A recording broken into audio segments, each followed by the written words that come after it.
अस्वीकार नहीं करते महादेव जी। ये शिव जी की एक महिमा है, इसलिए व्यास जी ने सभी आज्ञा दी है।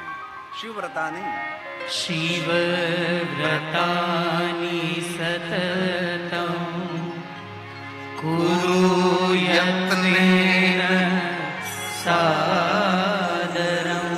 महादेव का व्रत करना चाहिए। आज है ना सोमवार है, तो आज कहीं लोग एक समय भोजन करते हैं सोमवार के दिन। अलग अलग सोमवार के व्रतों की भी महिमा है।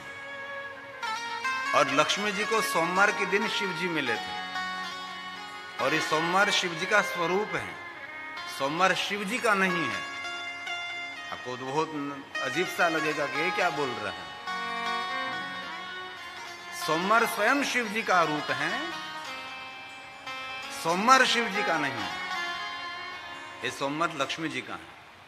तो लक्ष्मी की विशेष प्रकार से पूजा करना चाहते हैं तो सोमवार के दिन। और शिव महापुराण ग्रंथ में कहा कि सोमवार के दिन लक्ष्मी जी की पूजा करके जो कोई ब्रह्म भोजन कराता है तो उसकी संपत्ति की कामना पूर्ण होती है। ब्रह्म भोजन की महिमा है भाई। और किसी को भी भोजन कराऊं, इसलिए महादेव के बहुत सारे व्रत रहते हैं। शिव व्रतों की बहुत सारी महिमा है। पार्थेश्वर महादेव का पूजन रोज नियमित करना चाहिए। बहुत सारे शिव भक्त नियमित पार्थेश्वर महादेव का पूजन भी करते हैं, और कोई भी कर सकता है। एक शिवलिंग से लेकर 10 करोड़ शिवलिंग की महिमा। कितने पार्थेश्वर महादेव के पूजन करने से क्या फल मिलता है, वो भी एक अलग विषय है। 9 दिन की कथा में मैं सब कुछ आपको नहीं कह सकता।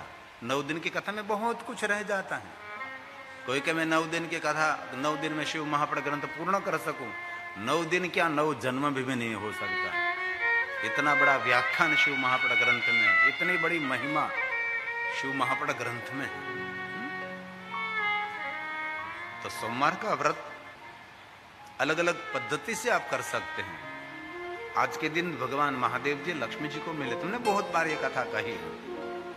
जो कोई व्यक्ति हर दिन पार्थिव लिंग की पूजा करते हैं, महाभाग्यवान, संसार में सभी भोग को भोग कर अंत में भगवान शिव के पद को प्राप्त होता है। जो कोई मनुष्य नित्य पार्थेश्वर महादेव का पूजन करते हैं, और ऐसे शिव भक्तों को मैंने देखा है, कहीं बाहर जाते तो वे मिट्टी को साथ में लेकर जाते, अपनी पूजा की सामग्री साथ में रहती है। किसी के घर मेहमान हुआ, वहां जाकर पार्थेश्वर महादेव का पूजन करते हैं। जिनके घर गया वो भी खुश हो जाएगा, वाह क्या बात है, हमारे घर में भगवान की पूजा हो रही, तो पार्थेश्वर महादेव का पूजन कर रहा है। जिनके घर आप मेहमान होकर गए, इस परिवार का भी मंगल होने लगेगा। ये पार्थेश्वर महादेव की महिमा है। अरे मैंने तो बहुत सारे शिव भक्तों को ट्रेन में भी भगवान महादेव के पूजन करते हुए देखा है। ऐसे भगवान शंकर जी के भक्त होते हैं। महादेव के पीछे संपूर्ण वो पागल रहते हैं, पागल जैसी स्थिति होती है। आज सुबह में एक मेरे क्षत्रिय समाज का एक लड़का मिलने के लिए आया था, और क्लास 1 ऑफिसर बनने की तैयारी कर रहा था, कि पुलिस डिपार्टमेंट की कुछ तैयारी कर रहा था। उसकी माँ बता रहे थे कि बापू ये महादेव के पीछे पागल है। और मैंने उसकी माता को कहा कि आपका बेटा महादेव की प्रति पागल है ना, तो समझ लेना सारी दुनिया उनके पीछे पागल होगी। और वेश भी उनका ऐसा था, बड़े बड़े मूछ दाढ़ी बाल बढ़ाए थे, अलग सा रूप था। उसकी रहन सहन रहने कहने भी अलग अलग रही थी। तब अमर गढ़वी साहब बैठे थे मेरे पास, वो सुन रहे थे मेरी बात को। एक समय ऐसा था, हमारे युवान लड़के ने सबने मूछ निकाल दी थी। बीच में समय ऐसा गया कि सभी लोग दाढ़ी मूछ कुछ भी नहीं रखते थे, बहनों जैसे लगते थे। आज फिर युग बदल रहा है। आज हमारे सभी युवान लड़के मूछ और दाढ़ी रखते हैं, वीर लगते हैं। युग बदल रहा है भाई, समय बदल रहा है। अब हमारे युवान बहुत सारे लड़के ऐसे मेरे पास है, आप देखो तो लगता है वाह क्या रुद्र है कि भद्र है कि वीरभद्र है, ऐसा लग रहा है। पूरी दुनिया अपडेट हो रही है। और अब वर्तमान के समय में युवान लड़के युवान लड़की एक कम बुद्धिजीवी नहीं है। बहुत बड़े बुद्धिजीवी हैं। आज के युवान लड़के लड़की सदगुरु को भी साथ में रखते हैं, गुरु को भी साथ में रखते हैं, गुरु को भी साथ में रखते हैं और गूगल को भी साथ में रखते हैं। ये आज का युग है भाई।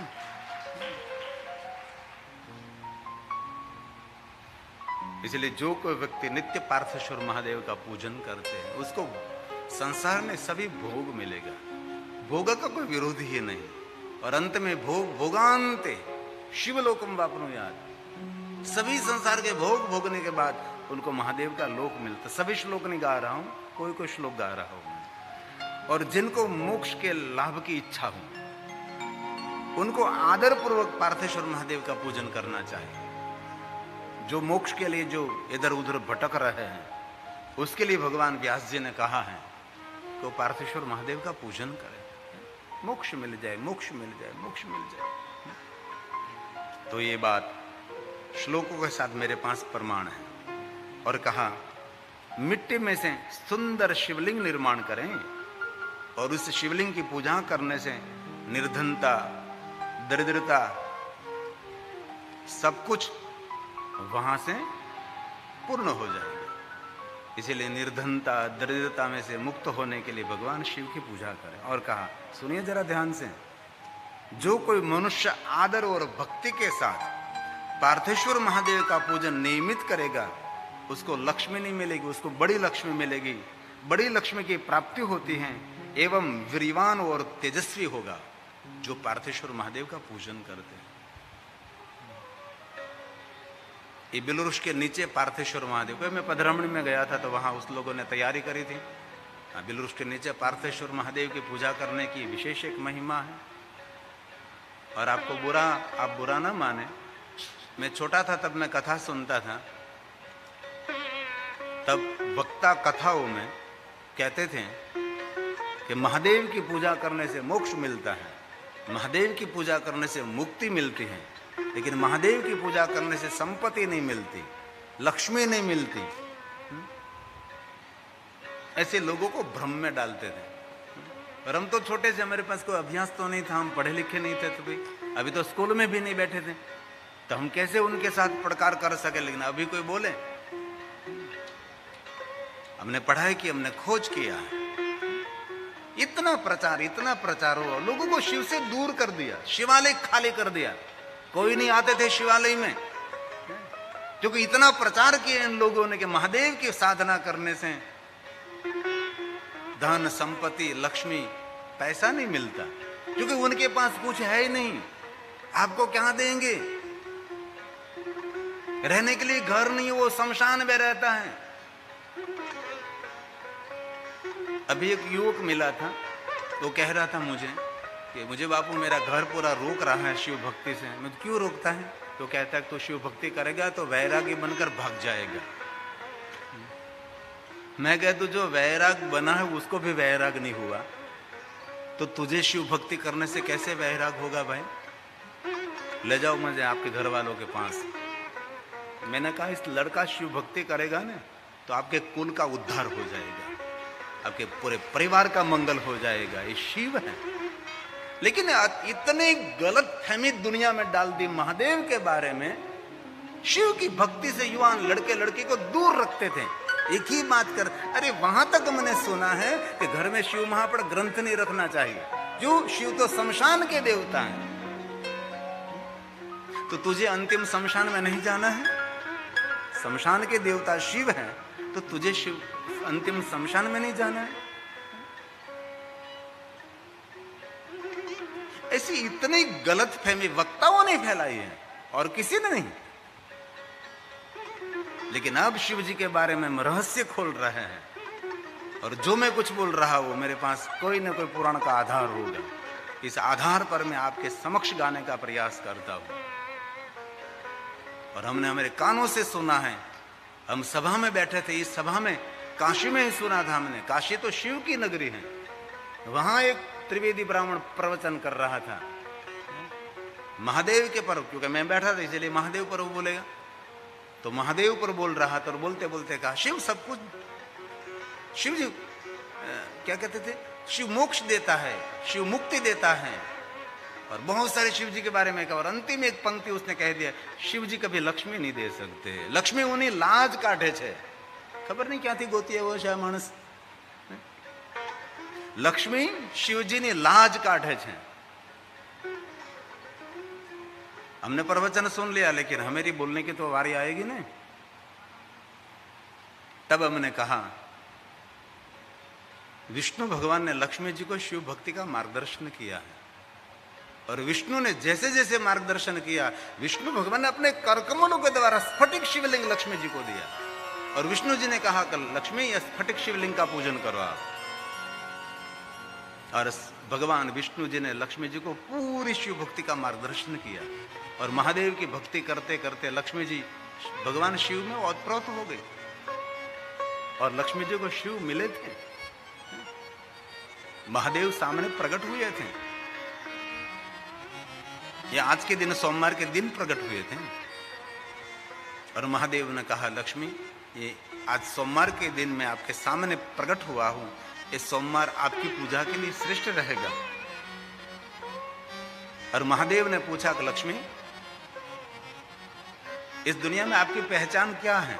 स्वयं लक्ष्मी ने कहा विष्णु पत्नी लक्ष्मी। बस सभी देवता कहते हैं विष्णु पत्नी लक्ष्मी, विष्णु पत्नी लक्ष्मी। और भगवान शिव ने कहा आपने मेरी साधना की, आपने मेरी भक्ति की है, इसलिए आज से आपका नाम विष्णु पत्नी लक्ष्मी नहीं रहेगा, मैं महादेव हूं, आपने मेरी भक्ति की है, इसलिए आज से आपका नाम विष्णु पत्नी महालक्ष्मी रहेगा। तो लक्ष्मी नहीं रहेगी, तू महालक्ष्मी बनेगी। तब स्वयं लक्ष्मी जी ने कहा कि महादेव मैं आपकी परम भक्त हूं, नतमस्तक मैं आपको वचन देती हूं, महादेव आपकी कोई भक्ति करेंगे और सोमवार के दिन विशेष प्रकार से आपका पूजन अर्चन दर्शन करेगा, उन पर लक्ष्मी प्रसन्न नहीं रहेगी, उन पर महालक्ष्मी प्रसन्न रहेगी। ये चरित्र शिव जी का है, इसलिए इस ग्रंथ में कहा है लक्ष्मी नहीं बड़ी लक्ष्मी महालक्ष्मी उसको मिलेगी जो पार्थेश्वर महादेव का पूजन करती है। मुंडलिंगम व्यर्चनम मृण्यं लिंगं व्यर्च महादारिद्र्यनाशकम्।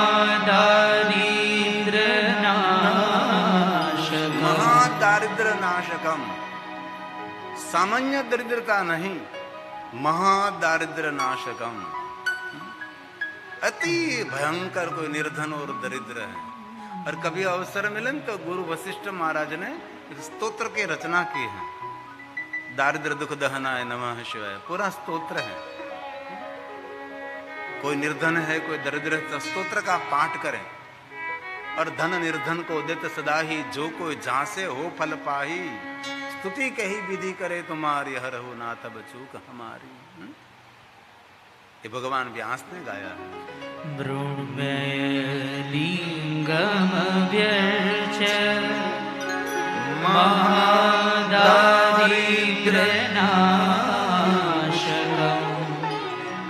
महतीं श्रियमाप्नोति, वीर्यं तेजश्च विन्दति। जो कोई भगवान महादेव की साधना उपासना करेंगे उनको सब कुछ मिलता है। बहुत सारी कथाओं में हमने विष्णु भगवान जो देवताओं को जो शिव भक्ति का मार्गदर्शन किया, उन पर जो श्लोक सुने तो मूल बात का पता लगे कि शिव की भक्ति और शिव की पूजा की महिमा क्या है। आपका पूरा भाग्य पलट सकता है, पूरी दुनिया आपकी बदल सकती है, लेकिन एक बार भगवान महादेव को समर्पित होना पड़ेगा। संपूर्ण आपकी चेतना महादेव को अर्पण करनी पड़ेगी, तब जीवन का कुछ रंग अलग होगा। और आगे कहा भगवान महादेव का पूजन किया हुआ नर्मदा का लिंग, जिनको हम बाणलिंग भी कहते हैं, नर्मदेश्वर महादेव भी कहते हैं, असंख्य पर्वतों समान किसी ने पाप किया है तो सभी पापों में से मुक्त होकर महान ऐश्वर्य को प्राप्त होगा, और अंत में वो मुक्ति को प्राप्त होगा। और लिंगों के प्रकारों में माँ नर्मदा के जल प्रवाह में से लाया गया लिंग, उस लिंग को श्रेष्ठ माना जाता है, जिनको हम नर्मदेश्वर महादेव कहते हैं, जिनको हम बाणलिंग भी कहते हैं। और शिव महापड़ ग्रंथ में कहा है सभी शिवलिंगों की प्रतिष्ठा करनी पड़ती है, प्राण प्रतिष्ठा नहीं, प्रतिष्ठा, स्थापना। देवताओं की प्राण प्रतिष्ठा, लिंग की प्राण प्रतिष्ठा नहीं। वहां भी किसी को कुछ हो जाएगा। अभी शिव जी में कोई प्राण नहीं पूर सकता, शिव जगत का प्राण है। मूर्तियों में प्राण स्थापित करे, लिंग की स्थापना करनी चाहिए, मूर्तियों के प्राण प्रतिष्ठा करनी चाहिए। नर्मदा के जल में से लाए हुए शिवलिंग, उसकी कोई भी प्रतिष्ठा विधि न करो तो भी सभी लिंग और प्रतिष्ठित लिंग माना जाता है। इसलिए हमारी लिंग परंपरा में नर्मदा के जल प्रवाह में से लाए गए लिंग, इस लिंग की बहुत सारी महिमा है, ये शिव महापुराण ग्रंथ में कहा है। इसलिए कहीं भी शिवालय निर्माण हो रहा है तो नर्मदेश्वर महादेव शिवलिंग की एक श्रेष्ठ महिमा है। इस लिंग इस श्लोक के साथ, लेकिन श्लोक में मैं बहुत नहीं गा रहा हूँ क्योंकि श्लोक गाने में थोड़ा समय निकल रहा है। इसलिए शिव जी को एक परम देवता के स्वरूप में हर व्यक्ति को मानना चाहिए। हर मनुष्य के लिए भगवान व्यास जी ने कहा है, भगवान महादेव को एक परम देव स्वरूप में मानना चाहिए। और हम सभी जानते हैं शिव जी कोई सामान्य देव नहीं है, भगवान शिव जी देवों के देव है, सभी देवताओं के आराध्य देव है, सभी देवताओं के इष्ट देव भगवान शिव हैं। ये सभी श्लोकों के साथ मेरे पास प्रमाण है। और पार्थिव लिंग की पूजा से पुनर्जन्म कभी नहीं मिलेगा। शिव की, महादेव जी की पूजा से, शिव महापुराण ग्रंथ में भी बात कही है और काशी की महिमा में भी बात कही है, बहुत सारे स्तोत्र में भी बात कहा है कि जो कोई भगवान महादेव का पूजन करते उसका अंतिम जन्म समझना चाहिए। पूर्व जन्म बिना मुक्ति मिलेगी, जीवन मुक्त हो जाएगा। मुक्ति भी व्याख्या शिव पुराण में अलग है। हमने बहुत सारी बात मुक्ति के लिए सुनी, लेकिन हम लोगों ने इतनी संक्षिप्त संकुचित बात सुनी। मुक्ति का अर्थ है कि मरने के बाद कुछ मिल रहा है। अभी तो कोई संदेश नहीं आया, किसी ने मैसेज नहीं किया मरने के बाद, लेकिन हम लोगों ने ऐसी बात सुनी कि मरने के बाद कुछ गति हो रही है, वो मुक्ति। ऐसी कुछ बात है ही नहीं। मुक्ति का अर्थ है स्वतंत्रता, पराधीनता, परतंत्रता नहीं। मुक्ति का अर्थ बहुत एंगलों से भगवान विष्णु जी ने किया है। रोग से मुक्ति, निर्धनता से मुक्ति, दरिद्रता से मुक्ति, भय से मुक्ति, हमारी भाषा में कहे तो कर्जे से भी मुक्ति। इस मुक्ति की महिमा है। मरने के बाद कुछ गति हो रही है, उसको ही मुक्ति समझे, नहीं। और मुक्ति का अर्थ ये भी भगवान विष्णु जी ने किया है कि मुक्ति का अर्थ है जीवात्मा स्वतंत्र हो जाएगा। तो शिवलोक में, देवलोक में, देवीलोक में, इंद्रलोक में, ब्रह्मलोक में, कोई भी लोक में विचरण करने वाला आत्मा जन्मा रह सकता, अजन्मा भी रह सकता है, उसको मुक्त आत्मा कहा है। कई लोगों ने मुक्ति का ऐसा अर्थ किया कि मुक्ति मतलब परमात्मा के लोक में निष्क्रिय होकर पड़े रहना, वो तो बंधन हो गया। ये मुक्ति का अर्थ नहीं है। मुक्ति का अर्थ शिव महापुराण ग्रंथ में भगवान विष्णु जी ने कहा कि जीवात्मा स्वतंत्र हो जाएगा, पूर्ण स्वतंत्र। ये जन्म भी ले सकता है। भगवान राम जी धरा पर आए ना, तो राम जी के साथ जो बंदर भालू बनकर आए कौन थे? सब मुक्त आत्मा थे। सुंदर विचरण करने के लिए, लीला करने के लिए भगवान के साथ पधारे थे। द्वारकाधीश भगवान कृष्ण जी धरा पर आए तो उनके साथ सारे गाय गोवाले थे। वो कौन थे? सभी मुक्त आत्मा थे। ये परमात्मा के साथ सुंदर विचरण, वो विहार करने के लिए, आनंद लीला करने के लिए आए थे। इसलिए मुक्ति का कोई इतना सीमित अर्थ ना करे कि मुक्ति का अर्थ बस निष्क्रिय होकर परमात्मा के लोक में पड़े रहना, वो कोई मुक्ति का अर्थ नहीं है। ये सभी श्लोकों के साथ भगवान विष्णु जी ने गाया है शिव पुराण ग्रंथ में। इसलिए मुक्ति का इतना छोटा अर्थ न करे कि मुक्ति का अर्थ मरने के बाद कुछ निष्क्रिय अवस्था हो जाना, उसको मुक्ति कहा गया नहीं, गलत, झूठी बात। शिव जी के सिवा अगर दूसरे कोई देवताओं में आसक्त है, ध्यान देना, शिव जी के अतिरिक्त अन्य कोई देवताओं में आसक्त हो और पार्थिव लिंग की पूजा करते हैं, उनको कभी कुछ भी फल नहीं मिलेगा, कोई फल नहीं मिलेगा। आपकी आसक्ति अन्य देवताओं में है और आप भगवान शिव की पूजा कर रहे हैं, ओम नमो नारायण, महादेव की पूजा कर रहे हैं, तो यहां भगवान व्यास जी ने मना कर दिया, आपको कोई फल मिलने वाला नहीं। और ये बात व्यास जी ने कहा कि ये बात मैं नहीं कह रहा हूं, ये बात गौतम ने कही है। ये बात भगवान व्यास ने कहा कि ये मैं नहीं बोल रहा हूं, ये गौतम जी ने गाया है।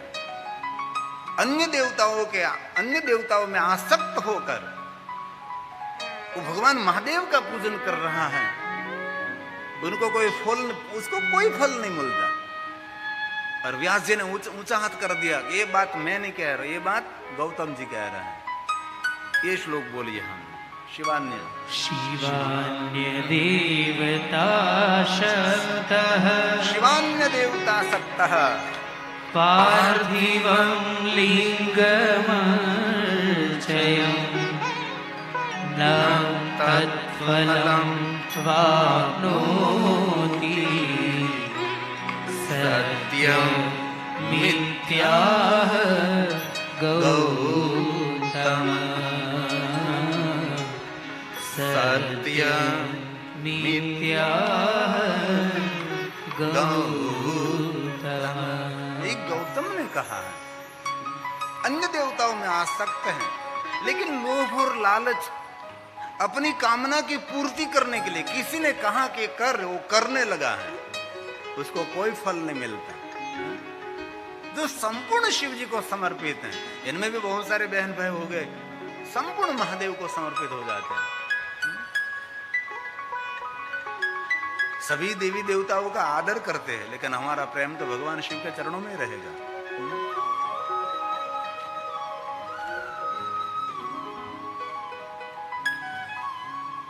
बहुत समय पहले हम पोरबंदर में कथा गा रहे थे, तो भाष्यरी ने आमंत्रित किया था, तो हम संदीप मुनि आश्रम में गए और आरती में हम साथ में थे। भाष्यरी और रूपाला साहेब और मैं तीनों साथ में बैठे थे। हम राम जी की आरती हुई, कृष्ण भगवान की आरती हुई, सबको प्रणाम किया, सब कुछ किया। बाद में भाष्यरी मुझे और रूपाला साहब को लेकर भगवान महादेव के दर्शन को ले गए। तब मेरे मुख में से नहीं, रूपाला साहब के मुख में से निकला था, ये हमारा वार्ड है। चुनाव की भाषा में वार्ड होते हैं ना, चुटनी के लिए, मतदान के लिए वार्ड उनका, ward number 2, ward number 3, ward number 4, ये हमारा वार्ड है। ये उसने अंदर से बोल दिया था, ये हमारा वार्ड है, जो भगवान महादेव का स्थान है। और एक बात कहूं, जिनको शिव पर कोई भक्ति नहीं है, उसको धरती पर रहने का भी अधिकार नहीं है। जिनके हृदय में महादेव के प्रति कोई स्थान नहीं है, वो जीवित होता हुआ भी उसको मरा समझना चाहिए। ये बात भी मेरे 5 श्लोकों के साथ रहते हैं, इसलिए मैं बहुत गंभीरता से बोलता हूं। तो आदर पूर्वक बाहर एवं भीतर से प्रेम से शिव या उनके पूजन में प्रीति रखकर जो शिव का पूजन करते हैं, उसको अष्ट सिद्धि, उसकी अर्थ सिद्धि, उनकी जो कामना मनोकामना है, ये संपूर्ण भगवान महादेव जी पूर्ण करते हैं। इसलिए संपूर्ण भगवान महादेव में भक्ति होनी चाहिए। एक बात का तो हम गौरव कर सकते हैं, रामचरितमानस में गोस्वामी जी ने जितनी महिमा भगवान राम जी की कही है, इनमें शिव जी की कम नहीं कही। कभी कोई तुलन विधि करे तो जो महिमा राम के लिए गाई गई, यही महिमा गोस्वामी तुलसी ने रामचरितमानस में शिव जी के लिए भी गाया है। छोटा सा भी नहीं, महादेव को साथ में रखा है। और एक बात कहूं, मैं मेरे आचार्य के पास से मैं शिव महापुराण पढ़ रहा था, मुझे सिखा रहे थे। मैं सीखा हूं भाई, मैं पढ़ा हूं, हमने बहुत मेहनत की है। तो मेरे आचार्य कह रहे थे कि आपको शिव महापुराण समझ में आ गया, वो आपको कैसे पता लगेगा? मुझे पता नहीं गुरुजी, आप कहिए, मुझे समझाइए। तो उसने इतना मधुर शब्द मुझे कहा था कि आपको शिव महापुराण समझ में आ गया, उसका पता है एक ही बात से लगेगा कि आपको जितना प्रेम महादेव के प्रति है, उतना ही प्रेम विष्णु भगवान के प्रति होने लगे, तब समझ लेना आपको शिव महापुराण ग्रंथ समझ में आ गया। ये आचार्यों की वाणी है। हम किसी को सुनकर यहां नहीं बैठे भाई, किसी की नकल कॉपी नहीं मार रहा हूं मैंने पढ़ाई की है, मैंने मेहनत की है, और हमारा एक ही उद्देश्य है, हर मनुष्य शिवालय तक पहुंचे, हर मनुष्य के कदम शिवालय तक पहुंचे, और शिवालय फिर से हमारे शिव भक्तों से भर जाए। जो शिवालय सुमसाम पड़े थे, शिवालय में कोई नहीं आता था, ये शिवालय फिर से हमारे महादेव के भक्तों से गूंज उठे। यही हमारा भाव है और कोई हमारा दूसरा भाव नहीं। आइए पधारिए प्रभु जी, पधारिए। ऋषि भारती जी बहुत आदर करते हैं सभी मेहमानों का, इनमें कोई संशय नहीं। और आगे सुनिए, कुबेर का सारा धन वैष्णव रावण ने लूट लिया था, तब कुबेर कंगाल हो गया था। कुबेर जी कंगाल हो गए थे, तो बिन प्रयास महादेव का आराधन किया।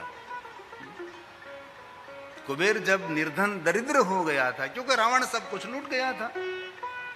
अभी भी यहां कथा के शुरुआत में छोटा सा रावण आया था, तांडव बोल रहा था रावण। मेरे पास बोला है तो हाँ हाँ हाँ करने लगा। मैं आने क्या बोला है वो, अटहास्य कर रहा था। राक्षसी हास्य कहते हैं उनको, जोर जोर से हंसना, वो राक्षसी है। अभी लाफिंग क्लास चल रहे हैं, लाफिंग क्लास का मैं विरोध नहीं करता मैं। और कोई भी जो देखो ये रावण टूंकमा रावण जन्म ये बाकी पक्की बात है। जोर जोर से हंसते हैं, उसको राक्षसी हास्य भी कहा जाता है, अटहास्य। अभी लाफिंग क्लास शुरू हुई है ना, देखना कभी लाफिंग क्लास में कौन आपको मिलेगा। गुजराती में कहूँ तो लाफिंग क्लास में जोर जोर से दांत काढ़वा वाला कौन हो, जेना मोढ़ा में दांत न हो, ये लोग हो। सुबह सुबह में 5 बजे आप हा हा हा करते हैं। अरे भाई, सुबह में कोई ध्यान कर रहा है, कोई भगवान के स्तोत्र का पाठ कर रहा है, कोई सुबह सुबह में माला कर रहा है, और तू इतने इकट्ठा करके हा हा हा। लाफिंग क्लास का मैं विरोध नहीं कर रहा हूं, लेकिन दूसरों को डिस्टर्ब करना वो हमारा कार्य नहीं होना चाहिए।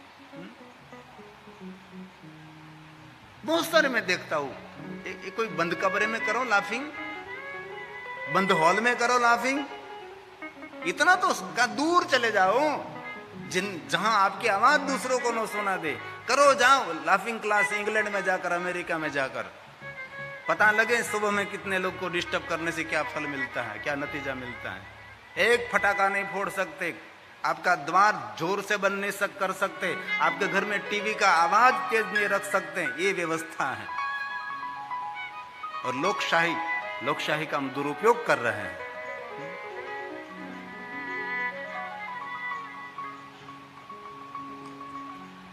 और यहां भगवान व्यास ने गाया है, कुबेर का सारा धन रावण ने लूट गया था, कुबेर निर्धन कंगाल हो गया था।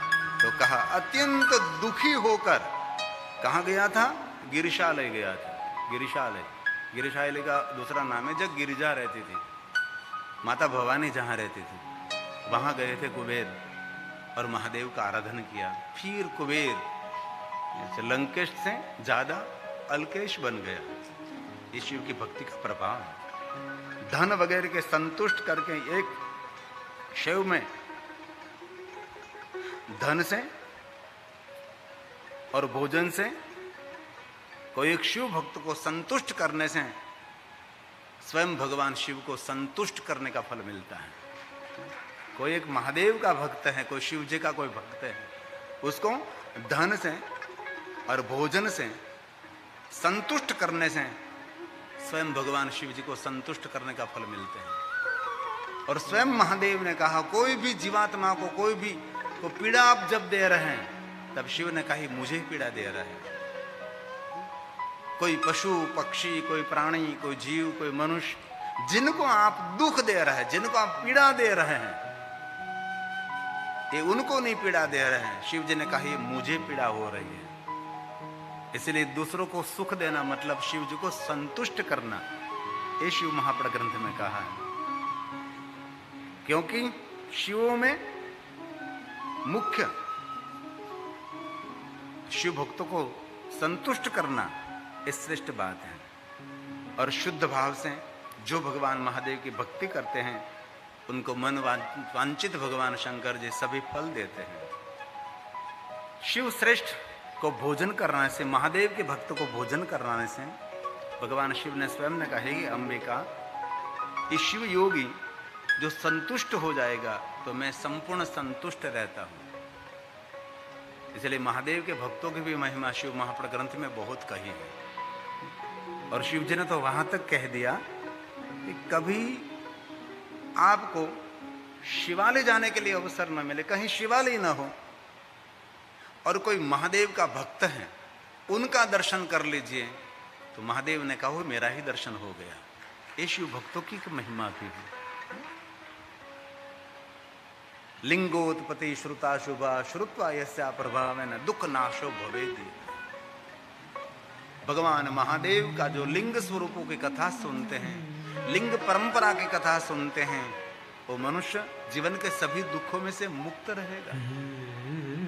रोज रोज तो न करे, लेकिन सोमवार तो कभी भूलना ही नहीं चाहिए। महादेव का दर्शन अर्चन पूजन आज विशेष प्रकार से महादेव को याद करना चाहिए। श्लोक शिव महापुराण ग्रंथ का है। सुत सुत सूत सूत महाभाग लिंगोत्पत्ति श्रुता शुभः श्रुत्वा स्याः प्रभावेन